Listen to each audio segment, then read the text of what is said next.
Welcome to Daxue Talks, a show powered by Daxue Consulting, a China-based strategic market research company founded in 2010. With Daxue Talks, you will stay up to date with all the latest business updates in China. Every day, you will learn from China-based experts who share their knowledge about the Chinese market in 2 to 5 minutes. I'm Jason Shen. I'm the creative director at Mobile Now. And at Mobile Now, we cover custom design and build of applications, digital products, and digital experiences. And lately, I think the past few years, it's been a lot of WeChat. And so a little bit about me personally, I lead a team of UX and UI designers here, and we work very closely with our technologies team to create these digital products and experiences for brands and businesses. I've been in the software industry for 10 years.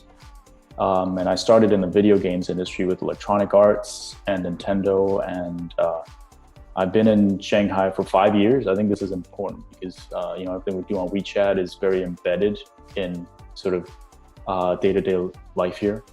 And the company, the teams and I, we've been working on WeChat mini programs for 3 years, and which is pretty much when mini programs first came out, and then 5 years approximately working on WeChat.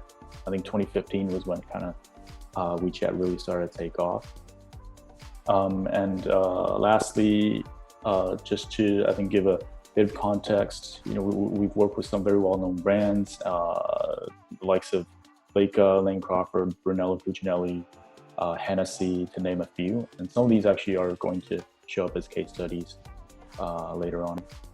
Some platforms like Taobao and JD limit the consumer data that shop owners can see. How much consumer data can you access with WeChat mini programs?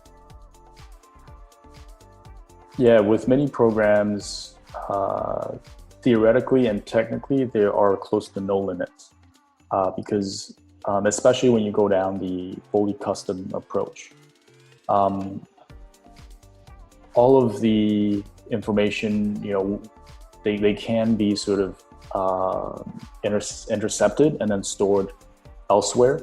And this is one of the positives with WeChat's approach to kind of open APIs and an open platform. So I should say that, depending on which option you're looking at, for off the shelf, this is going to be quite limited. For made to measure, you may be able to do a bit of that. But that's always going to come with a bit more sort of cost variation, and then fully custom, this is definitely doable.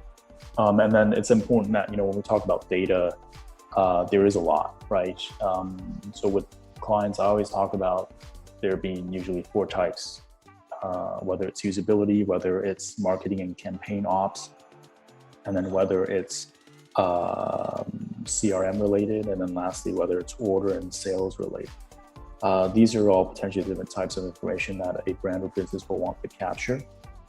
But this also ultimately ties into another topic of the importance of investing in this and when should businesses do that.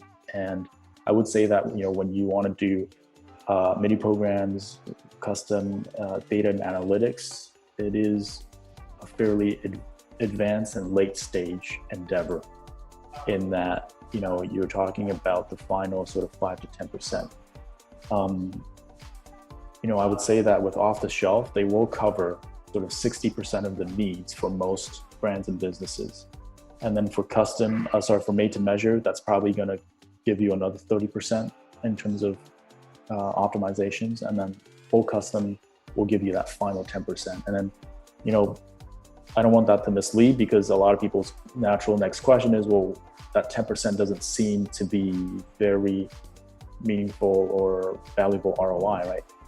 But the idea is, when businesses get to that size, that final 10% is usually the equivalent of 20 or 60 million in sales. So that final 10% is in a completely different context than the first 60%. Like 60% of, say, 10,000 versus 10% of 50 million is like very different. So there is that aspect that I think is important to share. And then with Jingdong, with Tmall, all the information runs through them. It's a black box. They decide what you get, what you can see, what you can't see, and if there's any sort of integrations that you are able to, negotiate with them. Whether you can then gain access to some or all that data is potentially going to be another question mark. What are some other advantages of WeChat mini programs over e-commerce platforms like Tmall, Taobao, and JD.com? This one is going to be slightly tied to the off-the-shelf solution, because I think a lot of the e-commerce platforms, the mainstream ones like Tmall, Taobao, Jingdong, it's a very controlled environment, and you essentially play by the rules that are set by them, which typically will cover the majority of needs for most businesses. But going back to some of the features that was discussed, whether it's private cart or you talk about a more advanced version of a loyalty and membership program or analytics, CRM, all of these are ones that these mainstream platforms, fixed platforms, are very they're not accustomed to being able to support those well, unlike WeChat mini programs. Of course, I think that you do need to work with a much more specialized team of craftsmen to be able to put all that together. And ultimately, it is going to depend on a brand or business's positioning and strategy and where they are to determine what's best at any given point. What are the limitations to the e-commerce functions of mini programs? Right now, what we can see is going to be AR and VR solutions. And by that, I mean, an example would be virtual try-ons, where it's, eyewear or jewelry, cosmetics, and for apparel.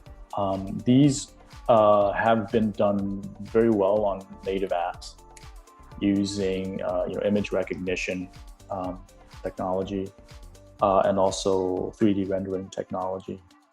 But for many programs, that hasn't really come to fruition. I think it's absolutely doable, and it's probably, been or is in Tencent's pipeline. For sure, they've looked at it, and then it's the question of whether they had to choose that over something else. But for now, Tencent hasn't provided a robust library to realize this. Well, not yet. I think that's the important part, is sometimes Tencent doesn't have this today, but they'll have that in 4 months' time, something like that. So it's always changing. Check out Daxue Consulting's YouTube channel for timely China business updates in law, finance, taxes, digital marketing, and much more. Find the link in the description. How does WeChat's search function, or lack thereof, work for mini programs? Can consumers easily compare products from several brands at a time, like on Taobao? Or do consumers need to enter each brand's mini program and then search products from within that brand, like brand websites? Yeah, so through WeChat mini programs, that is impossible unless you're shopping with a brand itself, an entity that carries multi-brands, like Lane Crawford or Sephora. So the analogy I would use is with WeChat mini programs, it is very much like walking into an Apple store or into a Huawei store. It's pretty much you're in that environment. Whereas with Tmall, Jingdong, and Taobao, it's maybe more like you're in more of like a supermarket, like maybe a Costco or like a Walmart. You've got all the different brands and you can sort of look at everything.